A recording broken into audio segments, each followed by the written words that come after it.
Hey friends, welcome to History Savvy. Today we're going to be watching a World War II training film. Now hold on, before you go, this film is pretty interesting as it gives us a look into what life in Britain was like in the 1940s and a little bit before. This film was made in 1943 by the United States government. It was shown to military men who were being sent to Britain as part of the war effort, either as airmen or soldiers in preparation for the invasion of Europe.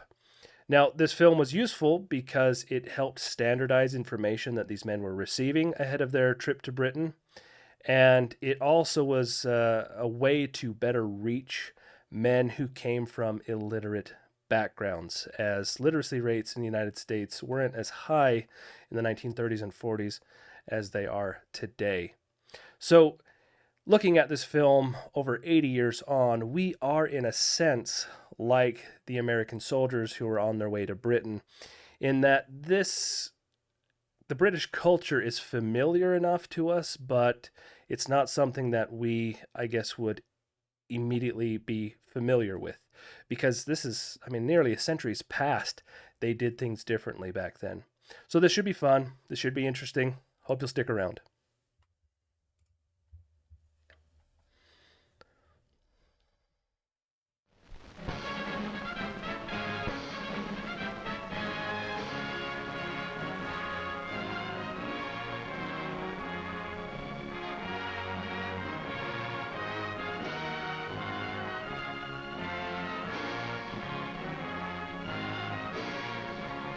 Now it says, with the cooperation of the Signal Corps. The Signal Corps was tasked early on in the war with producing films for use in training.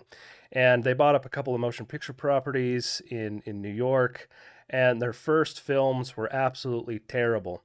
And so it was George C. Marshall, General George C. Marshall, who understood the use of these kinds of films and their importance to the war effort.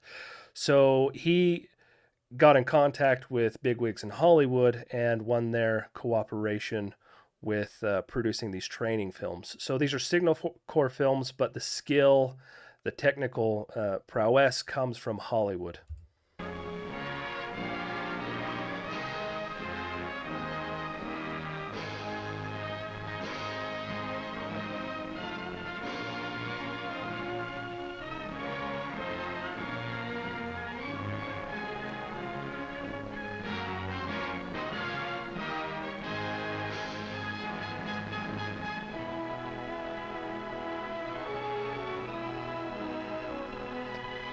I also wonder if I was a soldier, or if soldiers who were going into a theater or a tent, to watch this movie, if they had sort of a feeling of excitement, like, "Yay, we get to watch a film," sort of like how I felt as an elementary school student when the teacher rolled in the TV on the cart and popped in like one of those eyewitness shows, or maybe an episode of Bill Nye the Science Guy, because it felt like it was a break. We were still learning, but it was a break from the routine. And so I wonder if these films were also a break, a welcome break from the routine uh, for the soldiers in World War II, or if it was just another thing they had to kind of endure. I've never asked any veteran about that. Never heard anybody talk about it, actually.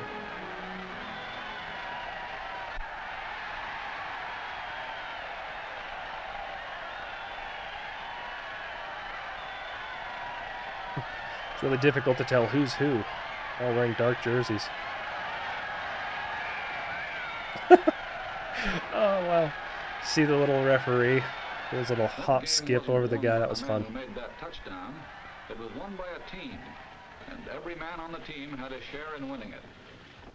We're playing another kind of a game now, only Classic. this one isn't for fun. Classic sort of shot of a team running at the camera for, that big effect, like, oh, you're going to get trampled.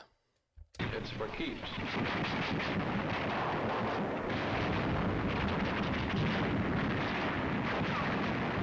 And this game won't be won by any single player either.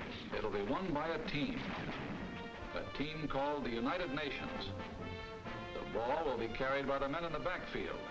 The tough little guy from China, Big Joe Russia, John Britain, and a guy called Yank, the four greatest backs in the world. Looks rather like a rude gesture these days. So let's take a look at the men who carry the ball. Also, you're saying John Britain, another common word at the time and before for just a generic British man was John Bull. With us. Who are they? How do they live? What makes them tick? Let's start with the one that's toughest to understand. The one we know just enough about to confuse us. John Britain. Here's where he lives. A little island no larger than the state of Idaho. 500,000 people live in Idaho. I doubt that. I think that's an abuse of maps. Because I think Britain is far bigger than Idaho. I'm convinced it's bigger. I don't think... Because I'm from Utah, and I'm in Idaho quite frequently, and yeah, I mean, I think... And I've been to Britain. I think it's much bigger. 96 times that many live in Britain. I'll have to look it up. I'll put it down in the comments. The Japs scream about Lebensraum, living space. But there are more people on a square mile of Britain than a square mile of Germany or Italy or Japan. More congestion than practically any place on Earth except the New York subway or a sardine can. And that's a clue that explains a lot about John Britain. We build front porches on our houses because we didn't want to miss the chance to see our neighbors. But John Britain hides himself in a little box and plants a hedge around that to make sure he doesn't. Living that close to neighbors, privacy is part of the pursuit of happiness. Privacy as part of the pursuit of happiness is probably something many Americans today would be fully on board with. Though that does raise kind of an interesting question in my mind. Were Americans so interested in seeing their neighbors? Was that why front porches were built? I mean, I always kind of thought of it as an outdoor quasi-living space where Americans could somewhat escape the heat of the houses during the summer months. So I don't know. I guess it could be a mixture of both. Sitting on your front porch on a hot summer evening is definitely nice, especially when the alternative is an incredibly hot house. And in the sardine can called Britain, they learn to get on with their neighbors. They have to. He's too damn close. That's why they have so little crime in Britain. Believe it or not, even in wartime, the British cop does not carry a gun, nor does the professional crook. And in 1926, when the world heard of this stoppage of work in Britain... That kind of makes it seem like British crooks were these, polite Robin Hood type men who were just trying to, I don't know, have a bit of fun by thievery and murder and whatever crooks do. That industry, transportation, the whole life of the country had been paralyzed by a general strike. It was still more surprised next day to learn that the strikers were playing football with the cops. You can only understand that if you live in a sardine can. And as I understand it, the striker cop football match was, or soccer match, was just a single event. It's not something that happened the country over. And that strike was huge. I think today, especially for Americans, it's difficult to wrap our heads around how big that strike was and how sort of paralyzing it was to the British economy at that time.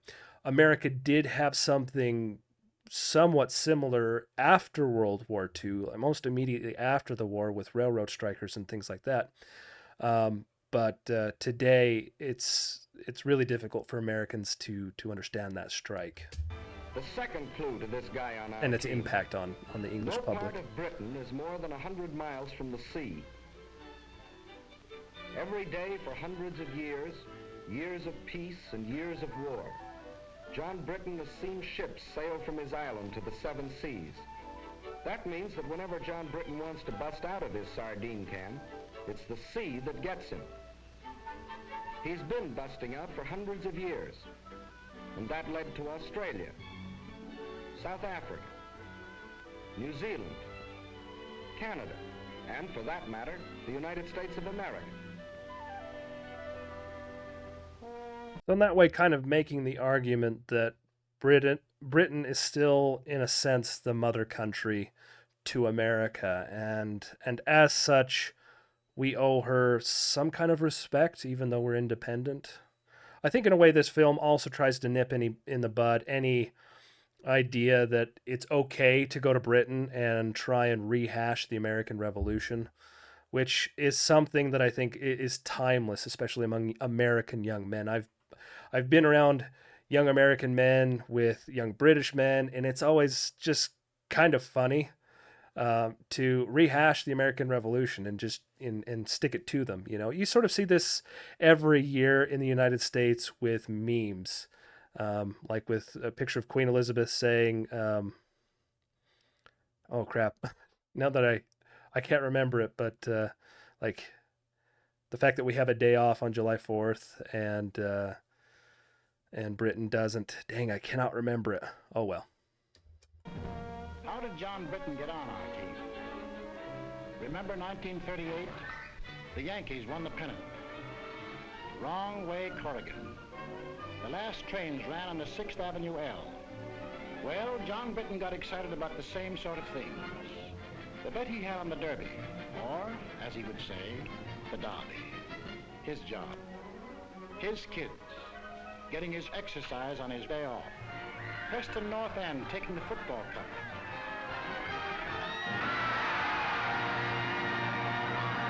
Only 300 miles away, people were cheering another kind of event.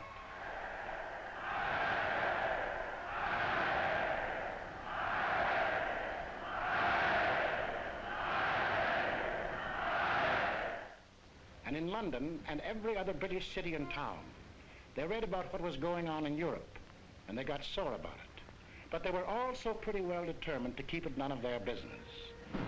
Oh, I didn't catch it, but said 1938 previously. 1938 was the Anschluss with Germany and Austria, and now I think we're in 1939. Then, this looked bad.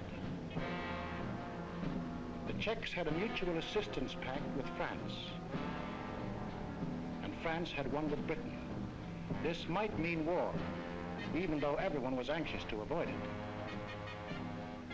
They'd been through one war, perhaps been wounded. Hundreds of thousands of their brothers and friends had been killed.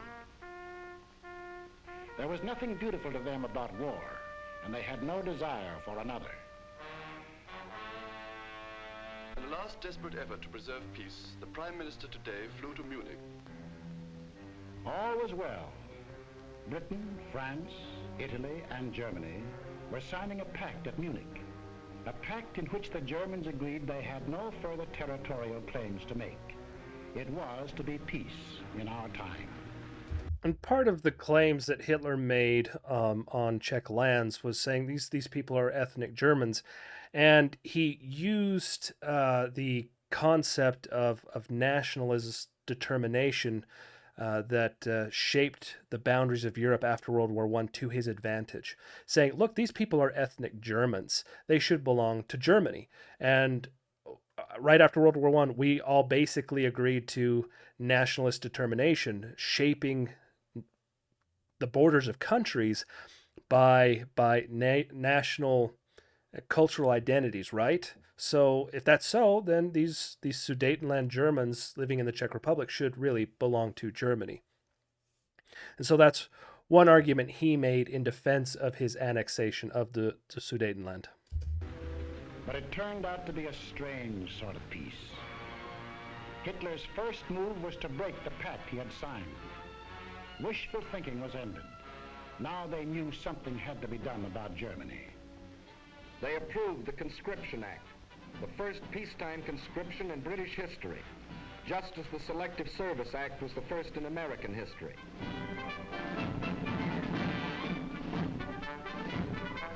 The British had put their cards on the table. They had, in effect, said to Hitler, "That's enough. If you go into Poland, we'll fight." Hitler smiled. Like other would-be conquerors of Britain, Philip of Spain, Napoleon, Kaiser Wilhelm, he thought he understood the British. He didn't. The sleeping lion began to wake up. He was a pretty drowsy lion for the first 6 months of the war. He snapped and growled.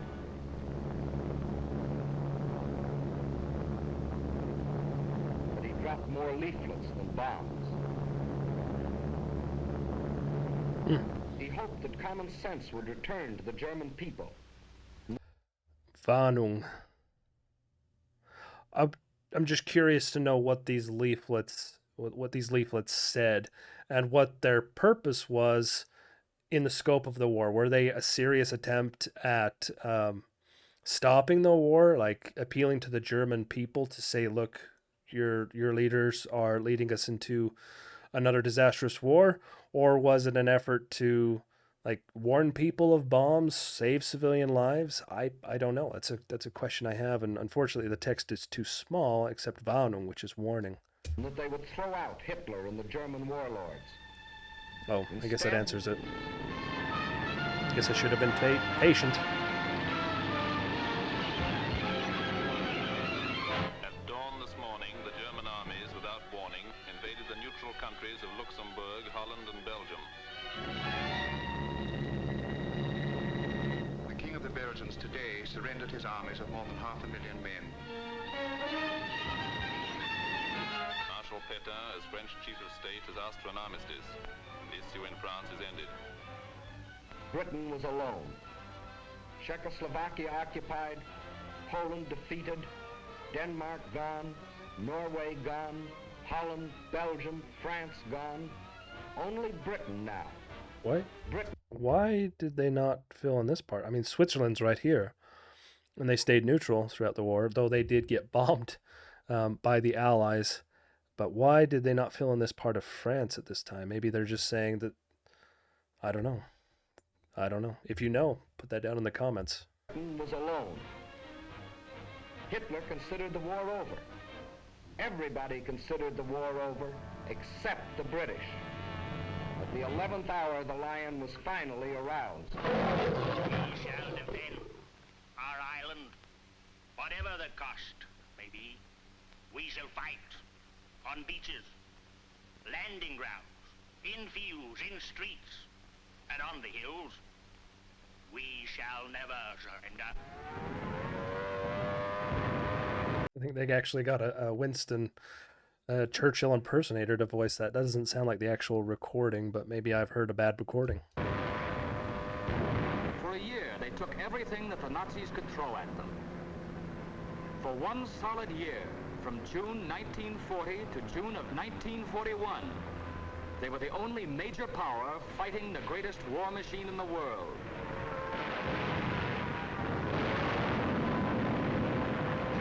I think today it's difficult for us to imagine what it was like to experience a street on fire like that. Now, living in Germany, I did hear first, I heard some experiences firsthand from women who survived the war.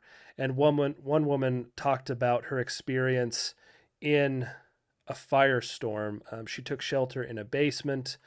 Her and her husband, there was a number of other people there. At a certain point, some in the group decided that they were going to leave and try and seek out better shelter, as it looked like they might be incinerated. And so people ran out, and she believes that they were actually caught up in like a fire tornado, which was a thing that could happen in a burning street. And so I've not heard any firsthand accounts from the British people, but fire's fire, and the buildings were made up of similar materials. And so those experiences, I think, are interchangeable. And if you've ever seen just a regular house on fire, the heat that puts out is impressive in and of itself. Now scale that up to an entire street, and then you can begin to picture the fear that can instill in a person, and the difficulty that presents in bringing that under control.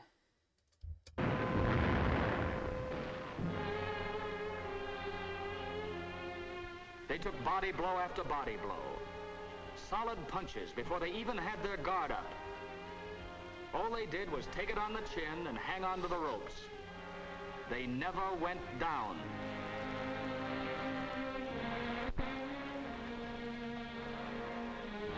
while they buried their dead, they prepared grimly and defiantly for the day when they could strike back. There were no victories to cheer them on, just defeat after defeat.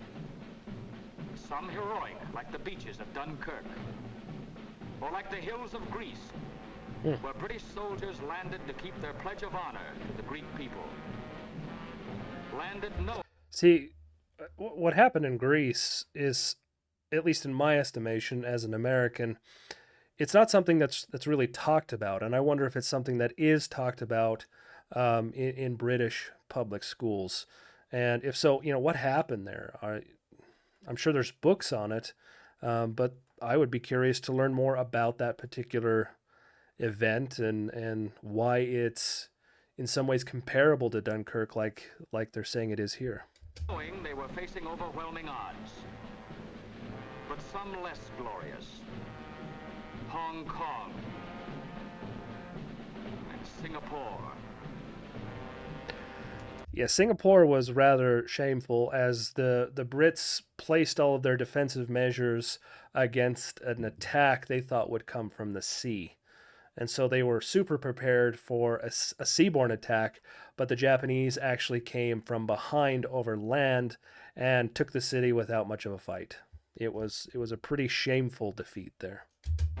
And Burma.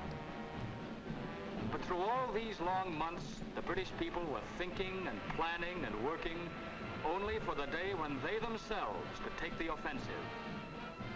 And that day came.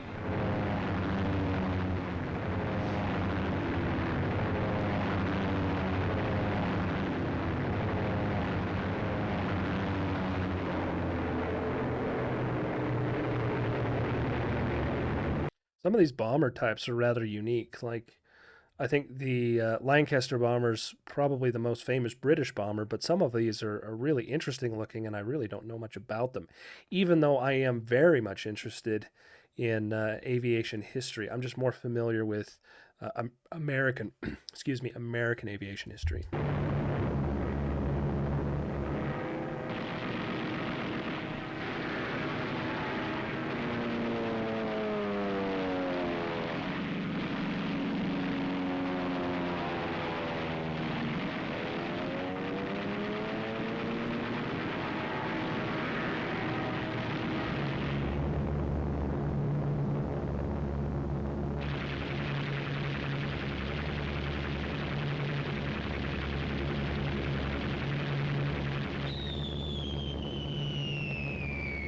It was the British that made the Germans realize that war could be brought to German soil, too.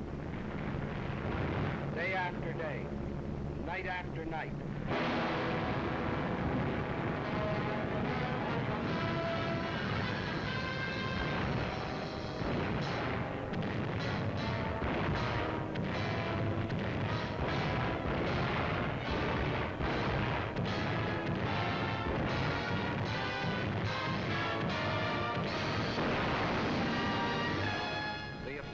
Continues in greater and greater strength.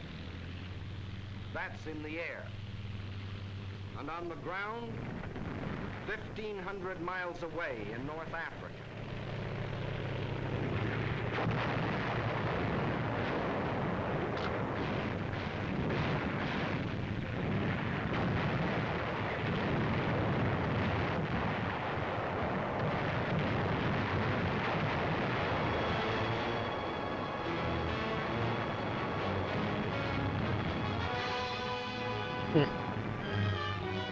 It's an interesting mix of, I think, actual combat footage, and then some reenactment footage here. Let's see.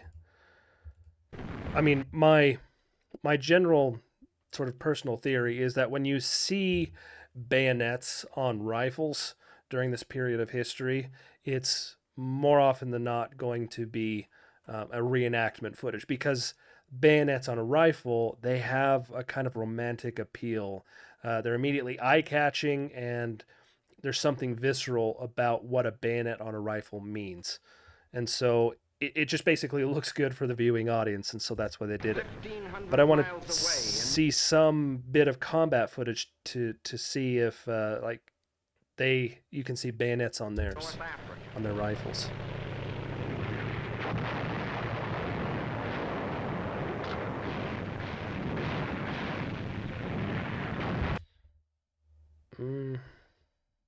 They have got bayonets.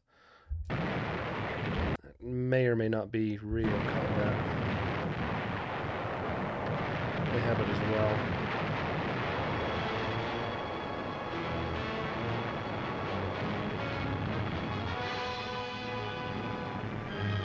Yeah, looking at it, I think there's relatively little actual combat footage there. Most of it's, in my estimations, is a reenactment.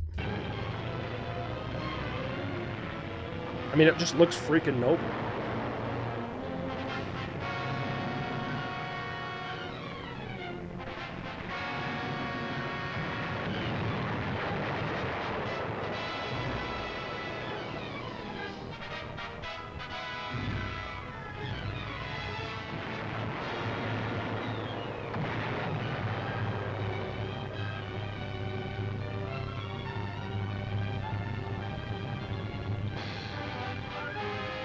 Benghazi.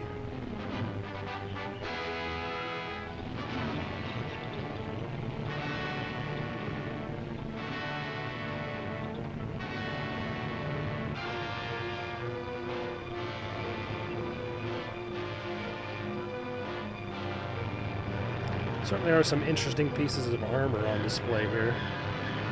Stuff that you really don't see when you're looking at film footage of the European front.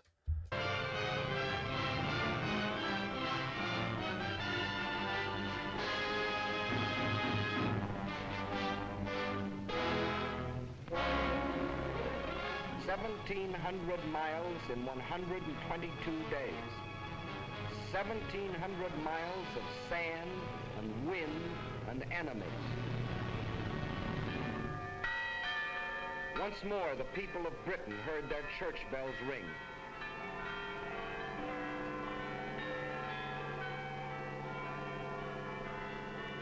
More than 3 years earlier, they had been warned that this would be the signal of invasion.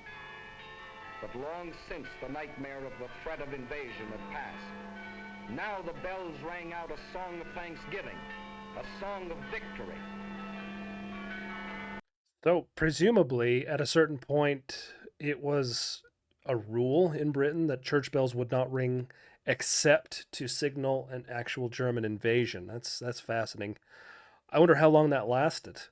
I mean, you could think that it lasted until these victories, but that doesn't really make a great deal of sense.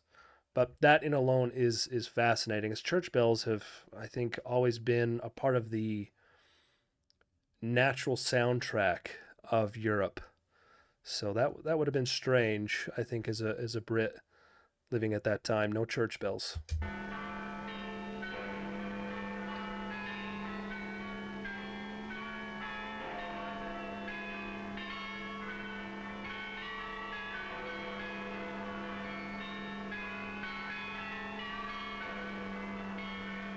That's fascinating.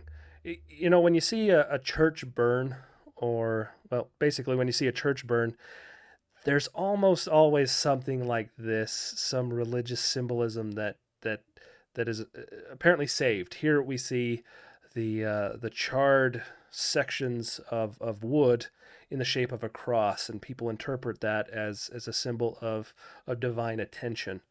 And it's just a fascinating pattern that I think you find on a lot of church burnings. I think you saw that most recently with the Notre Dame in Paris. Now there's the plain and simple truth about Britain. But the fellow that calls the signals on the Axis team knows his only chance of winning is to split our team up. So his team plays a game at which they've had a lot of practice. A game which has conquered half a dozen countries for them. A game called Divide and Conquer. Men like these tell the British we aren't taking the war seriously. They tell the Russians we are letting them down. They tell the British the Russians will sell them out. And they tell us... It is manifestly ridiculous for the warmonger Roosevelt to tell the American people that they have anything in common with the British. On the contrary, they are different in every respect. Well, there are... I don't. I guess it's difficult for me to think that anybody in America at that time would have believed that to be true. But of course, there was, I think, more linguistic diversity at that time. Before World War One and World War Two, you had communities that still spoke German and other European languages, and when that German, especially when it fell out of fashion during both world wars, those communities did not recover these languages. But just the simple fact that the United States was formerly a British colony shows that there's a tie. I mean, our legal systems. You don't have to be any kind of legal scholar to understand that the American legal system comes from the British legal system in that it's based in common law, where the rest of the world, except British colonies or former British colonies, are under the Napoleonic, more civil law, civil code. Our differences, that's true. For instance, we drive on the right side of the road, but in Britain, we go for baseball. Certainly an important sign. But also, I was thinking that you had the Nazi broadcaster spouting German propaganda to try and demoralize Americans and British. There was Lord Haha, right? And then did they have a Russian-speaking propagandist in Germany? I've never really thought about it. I've heard of Lord Haha. I've done some research on Tokyo Rose. She's got a really interesting story, but I've never really considered if there was a Russian-speaking Nazi propagandist broadcasting to the Soviet Union. So that would be interesting to look into. I'm going to have to look into that. If you happen to know, I think it would be fun to read what you say in the notes or the comments. So put that down in the notes, comments.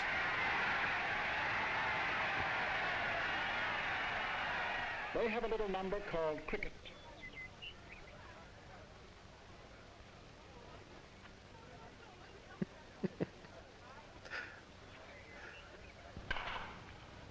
Very well played, sir. Oh, that's funny. Yeah, and I'm sure the American soldiers and airmen appreciated that at this time, or when they saw that particular clip. But we saw earlier that the Brits could be as rowdy and raucous as the Americans at the football game when the Brits were watching that soccer match. So I guess cricket is just more of a genteel viewing sport than soccer or football is. And anyone who ever drank coffee over there knows why there'll always be an England. Is your coffee all right, sir?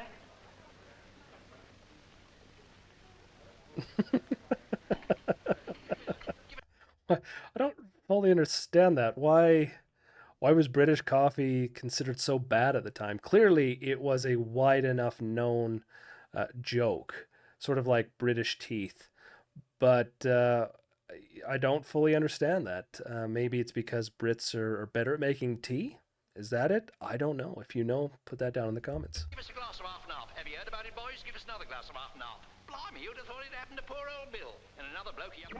So I went in to sup my dinner, but it's that and buckets and I was getting swarch. Lad, that's bad.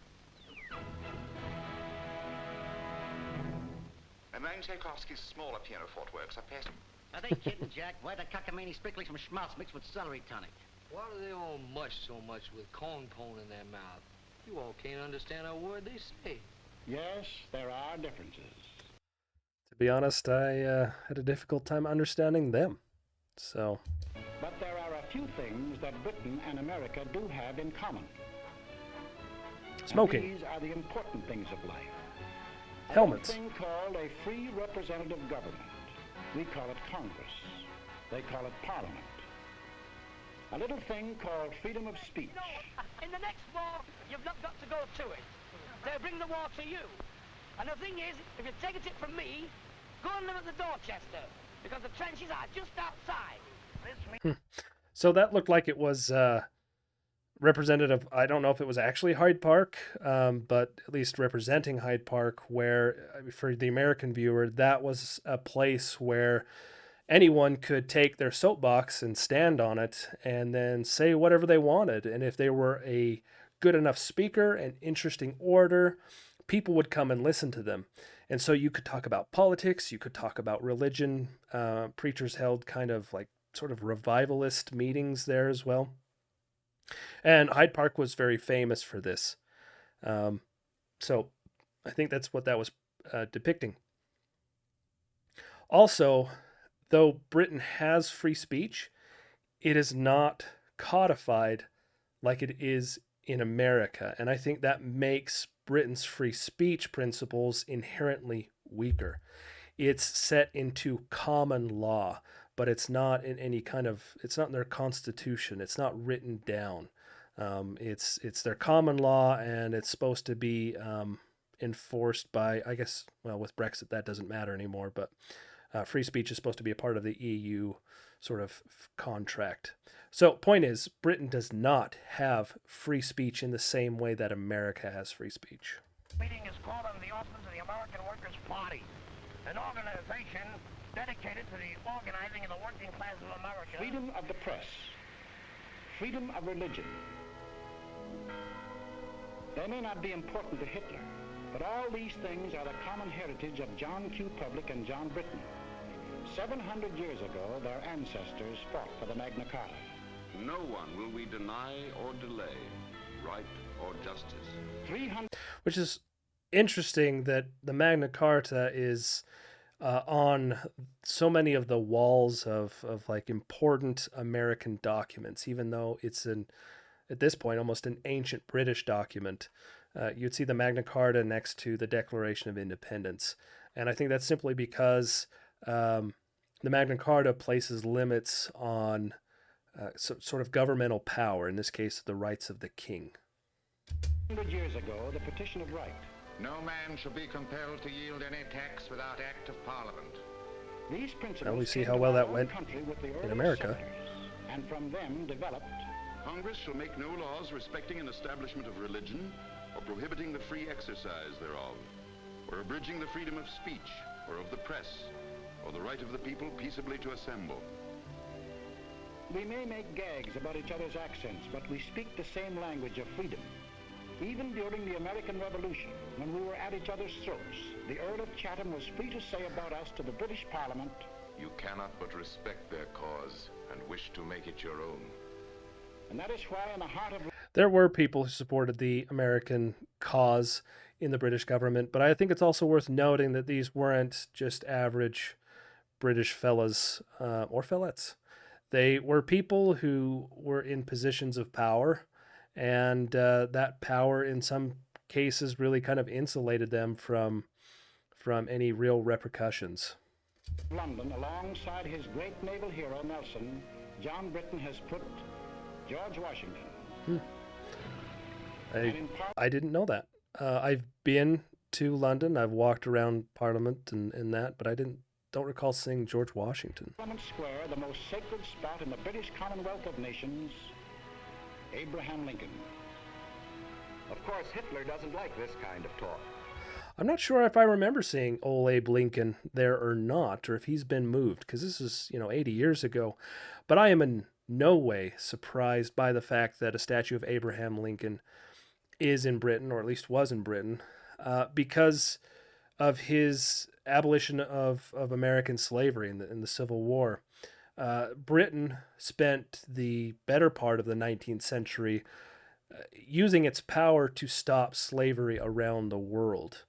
And so Britain and Abraham Lincoln, they have that kind of common connection to abolition. And so that makes sense why he would be there. That's great, though. I love it. His job is to sell the British that we are a nation of money grubbers and gangsters. While in the next studio, he is selling us the idea that the British are gutless and dopes. That John Q. Public and John Britton are entirely different. All right, Hitler, where are these miners? Wales or West Virginia? These farmers, Devonshire or Wisconsin? These steel workers, Sheffield or Pittsburgh? These children. Funny is both Sheffield. I don't think Sheffield makes any more steel, and Pittsburgh doesn't really either, as far as I know. American or British, they live in lands which share the same hopes, the same ideals, and unlike the poor children of Germany, in lands where the truth is free.